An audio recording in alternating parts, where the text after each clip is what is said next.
Welcome to Central Study Hour here at Sacramento Central Seventh-day Adventist Church. Wherever you may be watching, thank you for joining us today.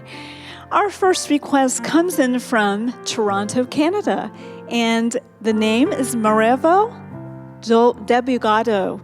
And the song is a very beautiful one, hymn number 102, Unto the Hills. Let's sing together verses 1, 3, and 4.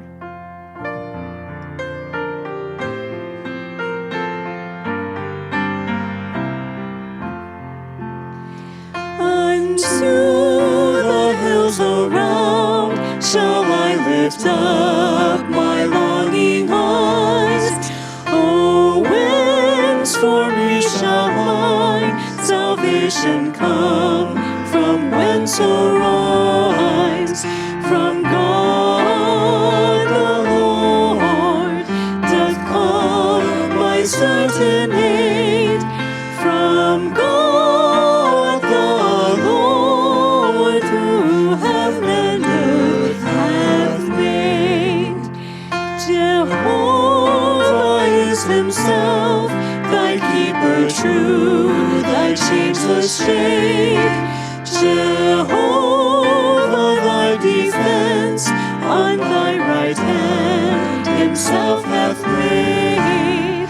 And thee no storm by day shall ever smite, no moon shall harm thee in the silent night.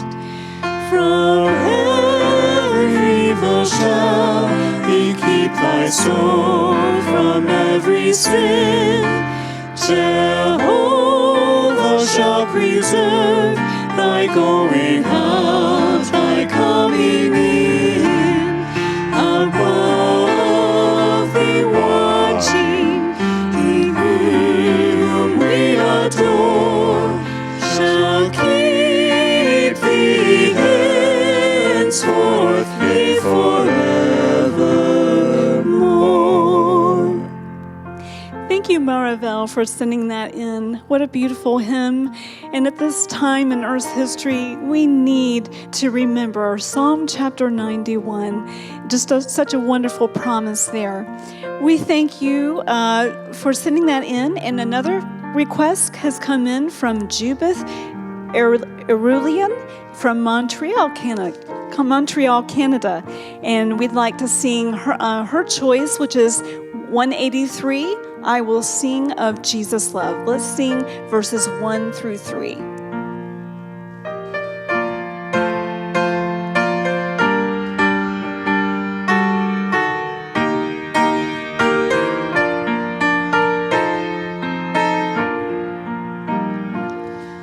I will sing of Jesus' love, sing of him who first loved me, for he left bright worlds above, and died on Calvary.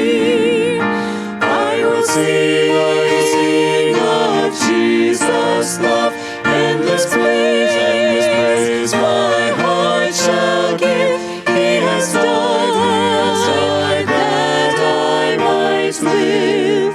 I will sing his love to me. Oh, the depths of love divine, earth or heaven can never know. How that sins as dark as wine can be made as white as snow. I will sing of Jesus' love,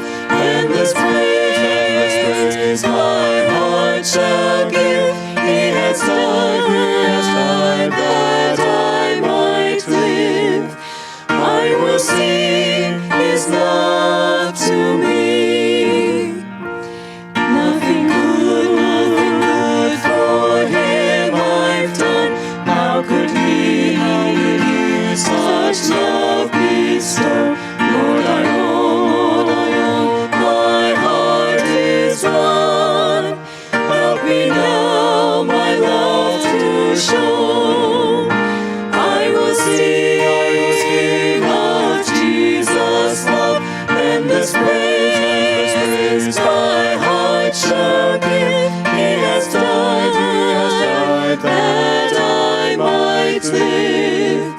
I will sing His love to me. If you have a special song request and would like to share it with us, please go to our website at saccentral.org. Click on the Contact Us link. There you can tell us your name and where you're from. And of course, don't forget that special title of the song you would like to sing with us. And we'll sing it with you on an upcoming Sabbath. Our Sabbath School lesson this morning will be brought to us by the Pastors Panel, and we hope that you will be blessed here at Sacramento Central Seventh-day Adventist Church.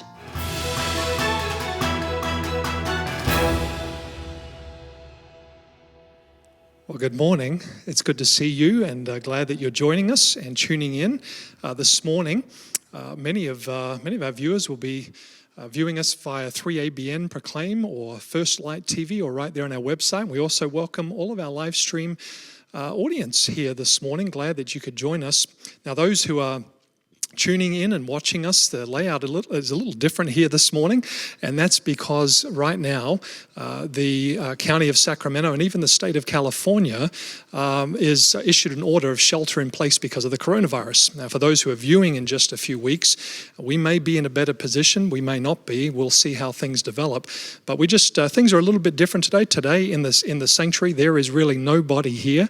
We just have our awesome media team and our choristers and pianists, and they're helping us to be able to live stream this presentation and make sure that this Bible study is available to you as well in the comfort of your home. So we're glad that you're joining us. And for those who are viewing, we have a free offer. It is offer C22015. C22015. We're just so glad to be able to provide this free offer for you. Make sure you call in and give us your full address and where you're from, your name, and whether you'd like a CD or DVD. And you just call 916-457-6511 or email us at csh@saccentral.org, and we'll be happy to get that right out to you. It's just a delight to be able to share this time together with my colleagues, Pastors Fred and Mike, sharing in this time together as we study God's Word. We're in our new quarterly. This is our second week in our new quarterly, How to Interpret Scripture. And today, we're looking at lesson number 2, and the lesson title is The Origin and Nature of the Bible. So we hope you'll be able to join us. Have your Bibles open. If you don't have access to the Bible Study Quarterly, you can pick the Bible Study Quarterly up or download it on our website, which is saccentral.org, and just scroll down to the CSH banner, and you'll see there everything you need to find for our Central Study Hour and our Bible study here today. And so, again, we're looking at the origin and nature of the Bible. This is lesson number 2. Is confidence, and this is the key question, is confidence in God's Word stealthily being stolen away from God's people? And if it is, does our belief in the origin and the nature of the Bible have anything to do with that? And I would submit to us this morning, it certainly does. So let's go to our lesson study here, and we'll get the other pastors here engaged. We're over on Sabbath afternoon's lesson, and the question here, or at least the statement, is what you believe about the origin and nature of the Bible determines how seriously you take the Bible, and that's pretty fundamental. We're dealing with fundamentals here today. So just a few quick questions. Did God literally write the Bible? The answer to that question is obviously no, with one clear exception, and that would be the 10 Commandments, right? Written with the finger of God. So who wrote mostly all of the Bible? Well, human beings did, chosen instruments by God. And since human beings wrote the Bible, how can then we say it is the Word of God? Did it come from men, or did it come from God? Our memory text addresses that, and so I'd like to invite you to open your Bibles to 1 Thessalonians 2 and verse 13. 1 Thessalonians 2 verse 13, it's also in your lesson guide. And this is what the Apostle Paul wrote. He said, "For this reason, we also thank God without ceasing, because when you received the word of God, which you heard from us, you welcomed it not as the word of men, but as it is in truth," notice, "the the word of God, which also effectively works in you who believe. So how should we receive the biblical message when we hear it and when we read the Bible? Well, as according to the church in Thessalonica, they received the word not as the word from men, but as the word from God. So we'll take a look at some foundational aspects this morning of the origin, and the nature of the Bible that will impact our interpretation and understanding of the Bible. But before proceeding to Sunday's lesson, there are two words that need to be defined, Pastor Fred, and that is revelation and inspiration. The author of the lesson says how we interpret the Bible is significantly shaped and influenced by our understanding of the process of revelation and inspiration. So what's he actually talking about? What is revelation and inspiration? And what is the difference between revelation and inspiration? Revelation is just what the word says. It's a revealing. And this whole book is the revelation of God. It's God revealing himself, his purposes, his plans, truth versus error. It's God's revelation to us. And the difference between revelation and inspiration would be how he gave it. You know, prophets had visions or dreams or direct messages. How God inspired is the process, and the revelation is the product. At least that's one simple way of looking at it. Yeah, if you don't mind, I'd like to just share this. Please do. The Bible provides us with the knowledge that is about God, that is from God. That's revelation. That makes, of course, the Bible authoritative. The medium, the prophet, and you mentioned this, is asked to communicate the revelation to the people. That's inspiration. Also making... It's how the Holy Spirit works on a person. Correct. For the revelation. Which then makes the message from God through the prophet also authoritative and believable. Yes, absolutely. So let's go to Sunday's lesson with that and the divine revelation of the Bible. So Pastor Mike, would you mind reading for us 2 Peter chapter 1 and verses 19 to 21 for us? Yes, beginning at verse 19, we have also a more sure word of prophecy, whereunto you do well that you take heed, as unto a light that shines in a dark place, until the day dawns and that day star arise in your heart. Knowing this first, that no prophecy of the Scripture is of any private interpretation. For the prophecy came not in old time by the will of men, but holy men of God spake as they were moved by the Holy Ghost. So Pastor Mike, how does Peter express his conviction about the origin of the biblical message? Yeah, he says the prophecy came not in old time, not by the will of men. Obviously, it's by the will of God. It is God's revelation here. And this is why we can accept the Bible, as you've already mentioned, as true and authoritative. And he also says in verse 19, he says, we have a sure word. If something is sure, it means you can depend upon it. You can put your life on it. Then he says, you do well when you take heed to it. So here it is, it's sure, take heed to it. And he uses the analogy, it's like a light shining in a dark place. And this world is very dark, so we need that light. We can depend upon it. Yeah, amen to that. Pastor Fred, did you want to add anything to that? Well, I just want to add that, Peter wrote here that holy men of old spoke what the Holy Spirit revealed to them. But if God didn't lead them to write it down, we wouldn't have the Bible. So divine revelation was first oral, and then it was written. Yeah, it's a valid point, which we actually will come to in just a little bit. Yeah. So, Fred, sticking with you here, as we look at 2 Peter chapter 1, verses 19 to 21, what verse from that passage suggests that we need the Holy Spirit to correctly understand the Scriptures? Because we can't understand it in of ourselves completely. Yeah, verse 20 says, knowing this first, that no prophecy of the Scripture is of any private interpretation. I would say that private interpretation is what you always get when you just read what seems right to you. We need the illumination of the Holy Spirit, and without the illumination of the Holy Spirit, the only thing you can get is private interpretation. So private interpretation is everywhere, and we do it without even realizing it. we always do private interpretation if the Holy Spirit isn't illuminating us. And can I just add this? Illumination is another word that kind of goes with revelation and inspiration. You know, we defined somewhat revelation and inspiration. Illumination is the work of the Holy Spirit upon the reader to help them understand, which is very different than the Holy Spirit's work upon the prophet to inspire a message.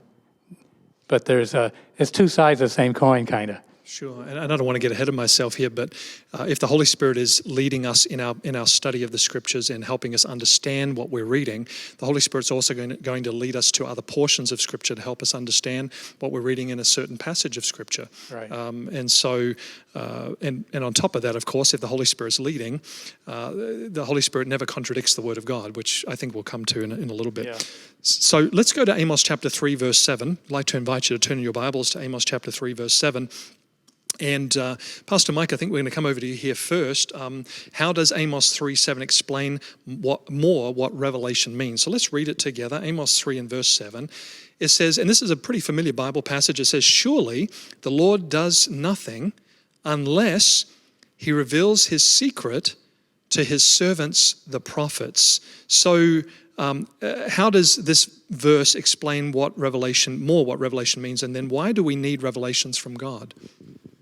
Yeah, well, revelation obviously means an unveiling. You take the book of Revelation, it's a revelation of Jesus Christ. It's that which is revealed to John, something that was hidden. Now it comes to light, and of course that is written down and passed on.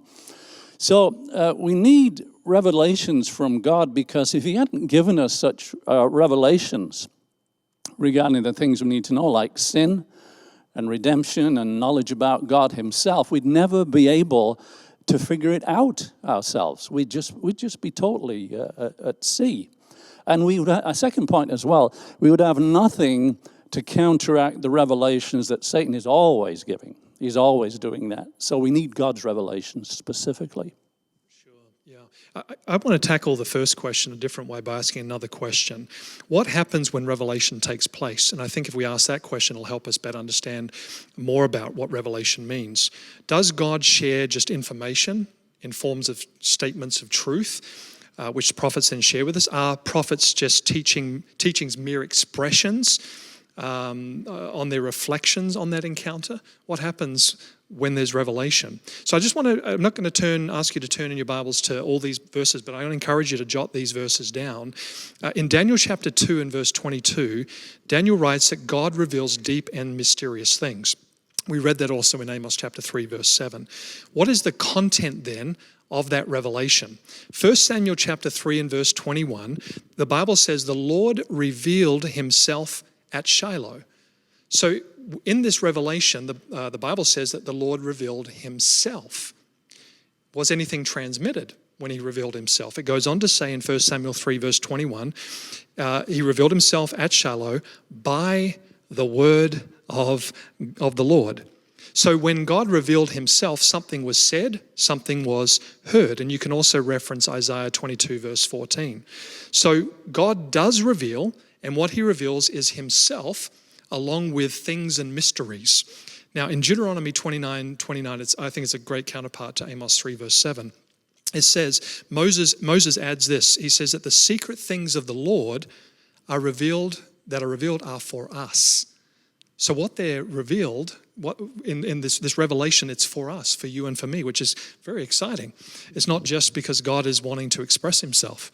It's because he wants us to know something very important. And then Paul picks this up in Ephesians 3, verses 3 to 5. He trusts that the Christians at Ephesus have heard, quote, how the mystery was made known to him by revelation through the Spirit. So what happens? Mysteries, otherwise unknown, are disclosed by God to the prophet, which then conveys it to the believer. Revelation is both, as someone put it, both meeting and knowing. Both meeting and knowing, a disclosure of a person and a truth.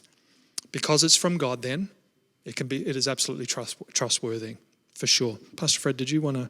Yeah, all I want to say is that the most critical revelation probably for us is to understand how God is working to save us, the whole plan of salvation, and how we can cooperate with him so that there is a positive end. Amen. Truly. At the bottom of Sunday's lesson, it says this: it's hard enough obeying the Bible, even when we believe in its divine origin. What would happen if we came to distrust or even to question that divine origin? Pastor Fred, Mike, do you want to pitch in there? Yeah, if we're going to doubt, God won't stop us doing that. But what it would do, by default, we always take the lower path, and we would bring our picture of God down to the level of the mundane. Our understanding of God would be based on probably ancient superstition, and we see that. And as a consequence, the Bible too would be brought down to that same level, as many people are doing that actually today. So they turn to fables. So you can have fables or you can have truth, and the truth comes from God's word. Just as an example today of people who put aside and lower the word of God and lower it down, evolution. Well, the Bible tells me I was made in God's image. There's a lot of people think they came from apes. Well, maybe they did. I know I didn't, but you know the kind of thing I'm talking about here. So God, such as he might be to many people, they don't see him as a God who has a law which defines and governs human morality, and therefore the benchmark of morality is also brought down. And you see this in society, and as Jesus said, as it was in the days of Noah, same thing, the benchmark was put down. We see it today. Pastor Fred, did you want to add anything to that? Well, I just want to say that for me, everything in life, all decisions, all ideas, just come back to what does the Bible say? And I honestly cannot comprehend life without that. Because to me, if that's gone, it's just at the whim of everybody. Whatever, it all ends up being, everyone's a law unto themselves. Whatever's right in my eyes is right for me. Whatever's right in your eyes is right for you. Actually, that does sound like society, doesn't it? Absolutely. And a bit of Disney as well. Follow your own heart, right? Versus letting God lead our hearts. I just simply, when I think about the question, I thought it's just easy to dismiss when you come to the Bible and you don't have full confidence in it, or you just doubt it or disbelieve it. It's just easy to dismiss. And so, especially when you see things that you don't like in there, and there's a lot that the carnal nature doesn't like. But I don't want to get into another subject there. But when the Holy Spirit comes into our lives, when we invite Christ into our hearts, then it becomes a whole lot easier to do God's will. There's no question about that. Well, let's go to Monday's lesson, the process of inspiration. Monday's lesson, the process of inspiration. So we talked about revelation. Let's talk about the process of inspiration, which inspiration is a process by which God reveals important things for us to know. And of course, the important thing for us to know is how to be saved. If revelation is God revealing himself and the secret things that are for us, then inspiration is the means by which God has chosen to communicate that revelation to us. So God oversees the entire process, thus making what is given incredibly trustworthy and dependable. So let's go to 2 Peter again. 2 Peter chapter 1 and verse 21. Pastor Fred, which words describe inspiration in action in 2 Peter 1:21? The part about the Holy Spirit moving upon holy men of old. Do you want to read Deuteronomy for us as well? Well, Deuteronomy 18:18 says, I will raise them up a prophet from among their brethren, like unto thee, and I will put my words in his mouth, and he shall speak unto them all that I command him. So does this verse say the same thing? Yeah, basically the same thing. God says, I'll put my words in him. The only thing different is 1 Peter 1:21 makes it clear it's the Holy Spirit that is putting the words or the message in the person. Right, yeah. And the Bible says, and it's fascinating, makes a very high claim about itself, all Scripture is given by inspiration of God and is profitable for doctrine, for reproof, for correction, for instruction in righteousness. We need a lot of help, don't we? That the man of God may be complete, thoroughly equipped for every good work. So what does this passage say about the inspiration of the Bible? Pastor Mike, did you want to contribute something there? Yeah, well, the key word is all. Not some of it, not a bit of it, Right. not most of it, but all of it. That's the key word here, which means We must be willing to believe and accept every word of Scripture and consequently be willing to live in harmony with all that the Bible teaches. Another thing I'd like to add into this as well, it says it's profitable. We'll all be blessed and enriched if we accept it's profitable. I don't want to say this, just a quick testimony here. As a Christian, I find as I'm willing, not always, and we all have struggles, but as I allow God to make me willing and I take His word to heart, it is profitable. My life is enriched. And a lot of people kind of miss that. I think it's all, you can't do this, you can't do that. But it's a good thing. It makes life good, and it gives life a real cause, and it's worth living. And you want to tell other people about it too. Amen. Pastor Fred, did you want to contribute a thought on that? What the passage says about inspiration? Inspiration is very practical. It's not just some ethereal concept. It's practical, real life, because it says here it's profitable for doctrine, for reproof, for correction, for instruction in righteousness. It's profitable or practical to help us get it right. And then it says that the man of God may be perfect, thoroughly furnished unto all good works. It's practical in a sense where it's to help us do good things, to be like Jesus. Yeah, as I was thinking about this question, three other questions came to mind, and these have been touched on, but I just want to kind of go a little further with them, if you don't mind. So the verse, how much of Scripture is inspired? The text says all Scripture, referring to, and in Paul's context, what was the Scripture in his day? The Old Testament, which leaves another kind of question, then is the New Testament as inspired as the Old? But according to other New Testament passages, all Scripture also includes the New Testament writings. So, for example, the Apostle Peter, he refers to the writings of Paul on the same basis as, quote, the other Scriptures. And you can read that in 2 Peter 3, verses 15 and 16. And again, Paul, in 1 Timothy 5:18, he quotes what is recorded in Luke 10, verse 7, the laborer is worthy of his reward, and refers to that statement also as Scripture. And so certainly the New Testament is encompassed or is thought about, certainly when Paul is saying all Scripture is given by inspiration. So how is all Scripture given, or how is all Scripture inspired? That's the second question that came to my mind. All Scripture is given by inspiration of God, and literally, God breathed. So that is to say that all the books of the Bible have a divine origin. Not only is God the fundamental source of the Bible, but also the Bible writers say that Jesus and the Holy Spirit are also active participants in that. And I'll give you some Bible verses, 1 Peter 1, 10 and 11, and then 2 Peter 1, 21. Of course, we've been reading that, where it talks about being holy men of God will move by the Holy Spirit. And then thirdly, when and in what manner was Scripture inspired? And the Bible tells us in Hebrews 1, verses 1 and 2, in many and in various ways, God spoke of old to our fathers by the prophets, but in these last days, He has spoken to us by His Son. So what are the various ways in which God speaks to us? So I'm just going to give a list here. I won't give any Bible verses. I've got lots here, but I'll give you a list. God speaks to holy men of old through visions and dreams. He also, through direct appearances or theophanies, messages from God directly through an angel. There's also eyewitness accounts, reflection on nature and human experience. For example, Job and Psalms and Proverbs, Ecclesiastes. Historical research can be and is included in that. So how did God ensure that the frailty of the Bible, human Bible writer, did not affect the trustworthiness of the Bible?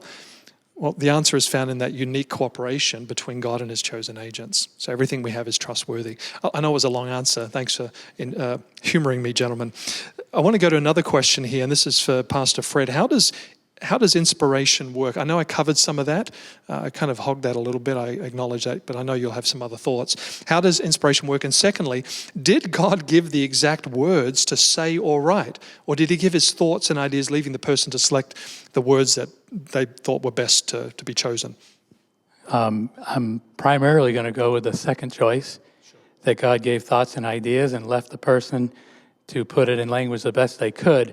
But there are exceptions where if an angel is saying something and the Bible writer puts it in quotes, that means he's quoting the angel, or in some cases quoting God. But normally it works through thoughts and ideas. And I'm going to share, this is probably the classic explanation, and the spirit of prophecy of how inspiration works. And I'm always surprised at how many people are unaware of this, but follow this closely. This is First Selected Messages, starting on page 19. It says, the writers of the Bible had to express their ideas in human language. It was written by human men. These men were inspired by the Holy Spirit. It says there is not always perfect order or apparent unity in the Scriptures. The miracles of Christ are not given in the exact order, but are given just as the circumstances occurred. So the question is, well, why didn't they give it in the exact order? Further down, she talks about how the Bible wasn't given to us in a grand superhuman language, and she describes all human languages as imperfect and faulty because a word can mean different things, or sometimes you can't find a word that conveys the thought you have. So language is not perfect. And then here's the classic statement. The Bible, this is from First Selected Messages, page 21. The Bible is written by inspired men, but it is not God's mode of thought and expression. It is that of humanity. God as a writer is not represented. Men will often say such an expression is not like God. But God has not put himself in words, in logic, and rhetoric on trial in the Bible. The writers of the Bible were God's penmen, not his pen. Look at the different writers. It is not the words of the Bible that are inspired, but the men that were inspired. Inspiration acts not on the man's words or his expressions, but on the man himself, who under the influence of the Holy Ghost is imbued with thoughts. But the words receive the impress of the individual mind. The divine mind is diffused. The divine mind and will is combined with the human mind and will. Thus the utterances of the man are the word of God. One more. Page 22 says, the creator of all ideas may impress different minds with the same thought, but each may express it in a different way, yet without contradiction. So what she's saying there, it's not the technical wording, it's the message that's infallible. The wording, things can be worded in different ways, but the message cannot fail. Yeah, I think when I first read the statement many years ago where she said that the Bible writers are not God's pen but his penmen, that cleared up a lot of fogginess on the subject in my own mind. It didn't dictate in every case things that he wanted written down or communicated. It's a very, very key, I think, key sentence. Pastor Mike, did you want to read Great Controversy there at the bottom of Monday's lesson? It's Great Controversy, page 7, that last paragraph. Yes. The Bible points to God as its author, yet it was written by human hands. And in the varied style of its different books, it presents the characteristics of the several writers. The truths revealed are all given by inspiration of God. She quotes there 2 Timothy 3:16, yet they are expressed in the words of men. Yeah, so essentially, same thing from First Selected Messages, just penned a little differently. Can I just add something there? This is a thought that just came to me. You know, each writer of the Bible wrote from their own capabilities, and the Apostle Paul was a scholar. And I think because the Apostle Paul was a scholar, the academic world has put Paul above the rest of the Bible. And some of them even make Paul the standard to judge everything else. Yeah. And I look at that and say, how can you do that when Jesus was the Son of God? I think that what Jesus said, if anything should be put above anything else, it should be what Jesus said. But then you go to Amos, who was basically a farmer, and his language is more cut and dried right to the point. Paul's is more flowery with all kinds of thoughts that just never seem to end. They write in their own style, and each style appeals to different people, maybe more than another style. But they're all inspired of God. They all shared infallible truth, but they didn't all write with equal ability. So it's okay to have some favorite books of the Bible, but as long as we're reading the rest of it too. Yeah, like for instance, Moses was highly educated, and the whole book of Job is one giant poem, except for a couple short narratives. Moses, the writings of Job People that are real literary often consider it the supreme piece of literature in the Bible because it's written by someone who was a literary talented person. And all those differences are fine. It's the message that's infallible, and everything else is touched and affected by humanity. So today there are biblical, I'm looking at the statement down at the bottom of Monday's lesson. Today there are biblical scholars, the author of the lesson says, who deny divine authorship of many parts of the Bible. It's very clear. You read things, you hear things, you see things. Even the points that are most crucial in the scriptures, like the creation story or the creation account, the flood, the Exodus, the resurrection, they're denied. So why is it so essential that we not open that door even a bit? After all, are we to pass judgment upon the Word of God? Why can't one part of the Bible be inspired and another part not be? Why can't one part of the Bible be inspired and another part not be inspired? How about Pastor Mike? You got a thought on that? Yeah, well, we can't do that. Well, we can if we want, but we shouldn't do that if we really believe that all Scripture is given by inspiration of God. And the Bible, the book correctly mentions that there are certain biblical scholars today that deny the divine authorship of many parts of the Bible. But God's Word nowhere gives license for any scholar or anybody to cherry pick, if you will, to believe I believe this, but deny that, or at least allegorize it away because it doesn't fit with your thinking and the way that you want to live your life. And if we claim to be Christians, we can't pick and choose, because if we do, we deny Christ and we pit ourselves against him, because in Matthew 4:4, Jesus said, "Man shall not live by bread alone, but by every word that proceeds from the mouth of God." Amen. Fred, did you want to pitch in? If we could select parts of the Bible and say these are inspired and these are not inspired, that actually puts ourselves over the Bible. It makes us the judge. It makes us the judge of the Bible. And that's a pretty frightening prospect when the Bible is the Word of God, because that really is putting ourselves over God himself. Now, since I had first selected messages, I want to read a short statement. It says, "God sets no man to pronounce judgment on his word, selecting some things as inspired and discrediting others as uninspired. The testimonies have been treated the same way, but God is not in this." So if anyone is trying to say this part's inspired, this part's not, God's not in that kind of thinking. Who determines what is inspired and what isn't? It's either all inspired or none of it is. Yeah. Yes. And as has been said, we set ourselves up as judge above the Scriptures, which is a scary proposition. Yeah, and I think when we speak of these scholars that accept this, don't accept that, they would probably say, no, we believe in all the Word of God, but they use a particular way of interpreting Scripture whereby they can allegorize certain things away. That's another subject, but that's why I'm glad to see this theme this quarter about how to interpret Scripture. Yeah, amen to that. And this, what we're going through, is very foundational and fundamental, in so much that sometimes a lot of folk jump past this and then wonder why they get into trouble later on as they're getting a little deeper in things. But if we can understand this and grasp these basics, then we're building a very solid foundation for coming to the Scriptures and understanding it and employing proper methods of interpretation to the Bible, for sure. Well, time is ticking away. Let's go over to Tuesday's lesson, the written Word of God. Tuesday's lesson, the written Word of God. In Exodus 34, verse 27, and Pastor Fred, I'm going to come over to you. It says, "Then the Lord said to Moses, write these words, for according to the tenor of these words, I have made a covenant with you with Israel." So he told Moses to write them. Why would the Lord have Moses write down these words as opposed to just having Moses recite them to the people? Obviously, what is the obvious advantage to having the written word? Well, people can't so easily forget.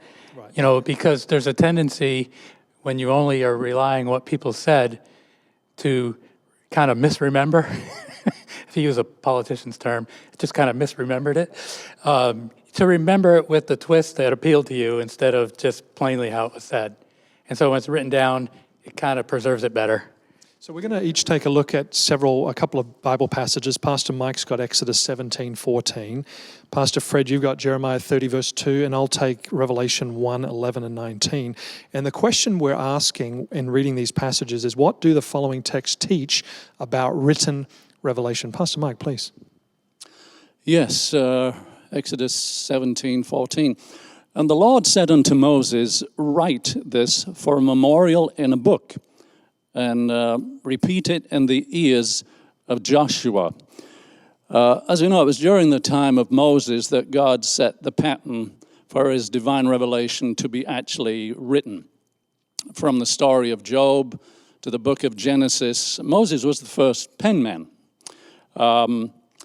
That was God's method thereafter. Now, we see a few prophets' names, like Iddo the seer. They didn't write anything, but obviously we would rightly assume that didn't take anything away from the main narrative. But I would say the time of Moses, that's when God set the pattern to write it down. Thank you. Pastor Fred, Jeremiah 30, verse 2. Yeah, Jeremiah 32 says, Thus speaketh the Lord God of Israel, saying, Write thee all the words that I have spoken unto thee in a book. So Jeremiah was told to write it down also. All right. And let's see. Yeah, everything that had been spoken to him, that's enough. Okay. Revelation, I'll just read mine here. Revelation 1, verse 11 and 19, saying, I am, this is Jesus speaking, he says, I am the Alpha and the Omega, the first and the last. And what you see, speaking to John, write in a book and send it to the 7 churches which are in Asia, to Ephesus, Smyrna, Pergamos, Thyatira, Sardis, Philadelphia, and to Laodicea. And then jump over to verse 19. It says, write the things, this is Jesus speaking again, write the things which you have seen, and the things which are, and the things which will take place after this. And so it's obviously very important to Jesus, God and human, it's very important to Jesus that the words be written and transmitted in that written form. I'm going to jump down to the third question. Why did God command his revelation and inspired messages to be written down? What are the advantages of a written document as well? So why did he command that revelation and inspiration be written, and what's the advantage of written documents? And I think the answers are pretty obvious, but does anyone want to share on that? Pastor Mike, go ahead if you wish. Yeah. Writing, having people write, allowed God, for them to precisely define what God had said as a permanent record. And here's the upside of this. It prevents an evolution of a meaning of a change as it's passed along orally over long periods of time. So it's a prevention of that taking place. And, well, it speaks for itself. If you can write something, you can duplicate that, and you can spread it. You can broadcast it. Where one person, they have to travel around, I assume. Right. Yeah, Pastor Ed, did you want to contribute to that at all? Well, I would just say that when something's written down, that means more copies can be made that are exact, and you can get it to a lot more people who wouldn't be there to hear it spoken. Some of us have played the game telephone before. A message that is whispered in one person's ear, and then by the time you get down to 20, 25 people at the end of the line, what was originally said has completely become misconstrued, changed, doesn't even sound anything like what it started as. Someone said, my memory is so bad that I can throw my own surprise party. Our memories aren't reliable. And so, but when something is written, it's not easily forgotten. And this has been stated. So we can't depend on our memories, even though we go back enough years. The intellect, the capability of human minds back in the days of Adam, and I would even say Noah and the like, just had a great capacity to remember. So things were passed along verbally because things weren't easily forgotten. But writing and cuneiform and all the rest kind of came into introduction, and as our minds began to deteriorate, God ordered things, His word to be written, so that we wouldn't forget the most crucial and important subjects in the entire history of this cosmos. So let's go to Wednesday's lesson, the parallel between Christ and Scripture. The parallel between Christ and Scripture. So we're each going to read from a passage from the Gospel of John, where we'll be looking for parallels between Jesus and the Word of God, the Scriptures. And so, Fred, you got John 1:14, Mike, John 8:31 and 32, and I'll do John 17:17. Could you read those? Yeah, John 1:14 says, The Word was made flesh and dwelt among us, and we beheld His glory. The glory is of the only begotten of the Father, full of grace and truth. The Word obviously refers to Christ here, so this is about the incarnation of Christ, where the divine Son of God became a man, took our flesh and blood. Now, it's very interesting that Jesus is actually called the Word. So obviously there's a close tie between Jesus and the Word of God, the Scriptures. Pastor Mike, John 8:31 and 32. Then said Jesus to those Jews which believed on him, if you continue in my word, then you are my disciples indeed. And you shall know the truth, and the truth shall make you free. All right. So, very clear, Jesus is the Word of God personified. You've got the Word of God, which is the Word of God in writing form, written form. Then you've got Jesus, who is the Word of God personified. Both possess the divine power to set us free from sin. Amen. And then John 17:17, Jesus is praying to the Father and he says, sanctify them, talking about his disciples, you and me, sanctify them by your truth. Your word is truth. And if you go over to John 14, verse 6, it says, Jesus says, I am the way, the truth, and the life. No man comes to the Father except by me. So the word is truth. Jesus is the truth. So there's a very clear connection between Jesus and the word, and both bring about the sanctification of the believer. So what parallels do you see between Jesus and the Word of God made flesh in Scripture, the written Word of God, in probably some other passages, some other areas of Scripture? Did you both want to contribute to that question at all, or are you happy where you are? No, I mean, I think it's really interesting that Jesus was conceived by the Holy Spirit and that the Scriptures were inspired by the Holy Spirit. They both have their origin in the Holy Spirit, it seems. Origin, yeah. Did you have any, Pastor Mike? I'd like to say mine before Pastor Fred steals it.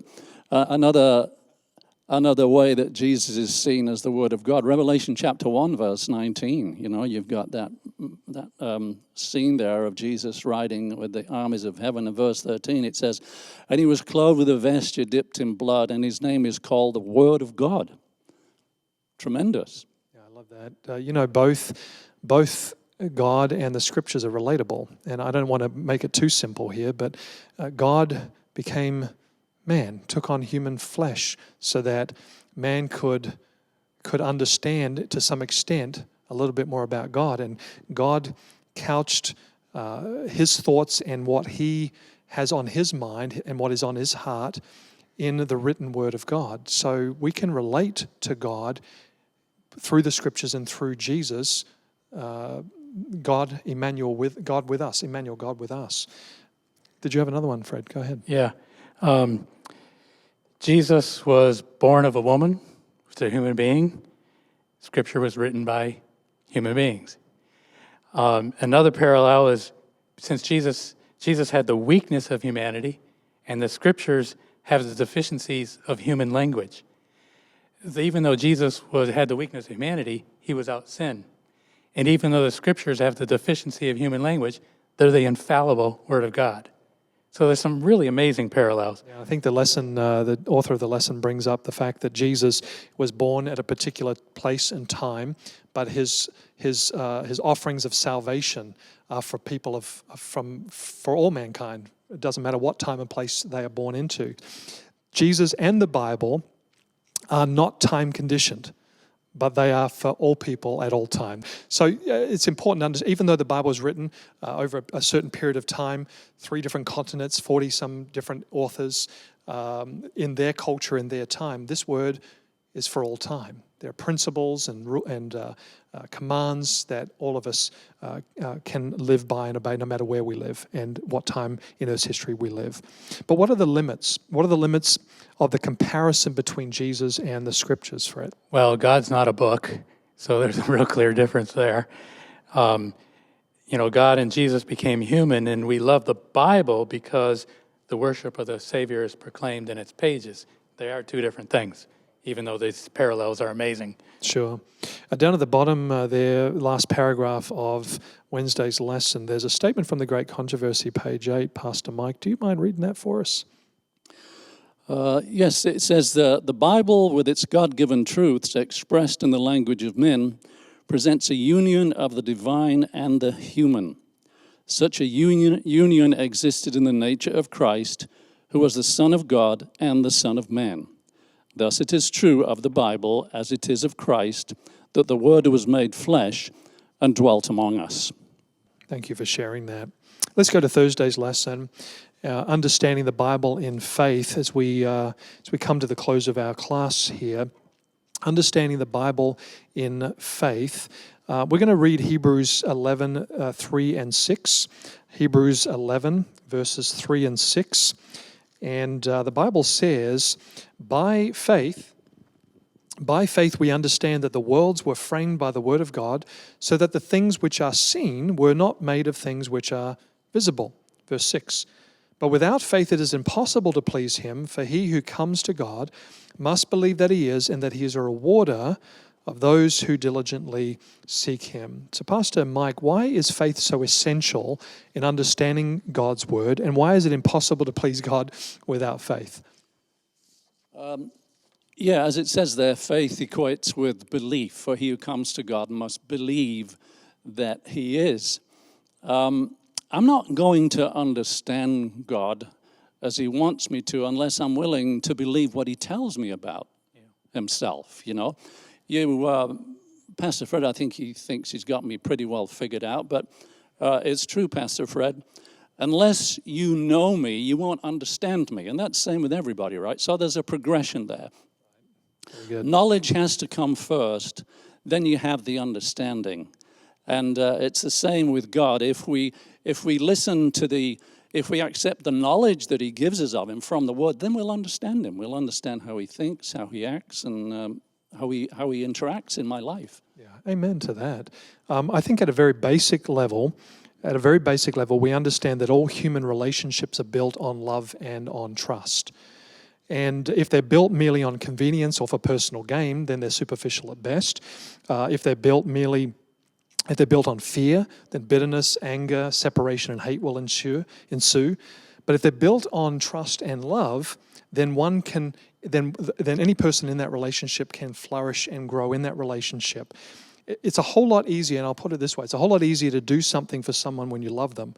Love and faith changes things tremendously. They shift the paradigm. So coming to the Bible with a love and a trust of a little child toward their parent, we can also grow, we can also flourish. Instead of quibbling and arguing and distrusting God's word, we can just do what he says and experience all that he has in store for us when we come to him with that attitude. Yeah.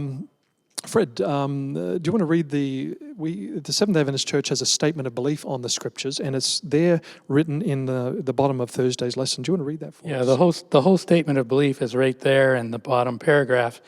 I don't think I'll read the whole thing because a lot of it just repeats what we've been covering, but I'm going to pick up in the middle.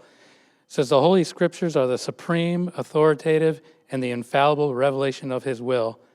They are the standard of character, the test of experience, the definitive revealer of doctrines, and the trustworthy record of God's acts in history. And the first part was about how the Holy Spirit moved to bring this all about. So read that over carefully, and it's a very comprehensive statement. Sure. I want to read the questions from the bottom, the box at the bottom of the page. And Pastor Fred, maybe you want to chime in just with a brief response. What are people missing in their understanding of the Bible when they do not approach Scripture from an attitude of faith? Why is this faith not blind? That is, what are the good reasons that we have for this faith, and why is faith still a necessity when dealing with the truths of the Bible? I would say that Peter said we don't follow cunningly devised fables. We have a lot of reason why we can have faith in the Word of God. One of the primary reasons we can have faith in the Word of God is that when you open the Bible, even if a person's opening it for the first time, the Bible changes lives. The Bible changes lives. We can talk about archaeology and how every time they turn over a shovel load of dirt, they reveal places and peoples that the Bible mentions that weren't previously known. We could talk about the manuscripts and the trustworthiness of Scripture. We could talk about Bible prophecy and how the Scriptures reveal things. The Bible reveals things before they even happen. Here's what's going to happen. We have a lot of reason we can follow the Word of God and trust the Word of God, and have good reason why we can place our faith and confidence in God's Word. God has given us evidence. It's how we want to interpret it, yes. But the longer I'm a Christian, the more I look at a little child. That's evidence there's a God. I could go on, but I'll just leave it there. Sure. I just got something really short. Sure. To me, the Bible and the faith in Jesus we find through the teachings of the Bible is our anchor in the storms of life. Without it, you're in the storms of life with no anchor. I can't ever want to be like that. Amen. Amen to that. Me neither. So let's go to Friday's lesson. We want to read a statement from the Great Controversy, page 9, and we're each going to read a portion from that. So Pastor Mike, first paragraph, and then Pastor Fred, and then I'll pick up and close. As essential as the Bible is to our faith, it alone would be of no real spiritual value to us were it not for the influence of the Holy Spirit in our hearts and minds as we read and study it. In his word, God has committed to men the knowledge necessary for salvation. The Holy Scriptures are to be accepted as an authoritative, infallible revelation of his will. They are the standard of character, the revealer of doctrines, and the test of experience. Yet the fact that God has revealed his will to men through his word has not rendered needless the continued presence and guiding of the Holy Spirit. On the contrary, the Spirit was promised by our Savior to open the word to his servants, to illuminate and apply its teachings. And since it was the Spirit of God that inspired the Bible, it is impossible that the teaching of the Spirit should ever be contrary to that of the Word. And may God add a blessing to that reading from the Great Controversy, page 9. Powerful things said there. We trust this morning that you've been blessed as we've studied God's Word together, looking at the origin and the origin of God's Word and how we can, and the nature of God's Word, how we can look at God's Word and how we can trust God's Word, which helps us then builds a very, very solid, really good, solid foundation on our study of God's Word, something we can trust and anchor for our lives. Wonderful, wonderful things. I want to encourage those that are viewing, we do have a free offer. It is offer C22015. Call 916-457-6511 or email us at csh@saccentral.org. We'll be happy to get that free offer out to you. And we look forward to seeing you next time as we study God's Word together. God bless you.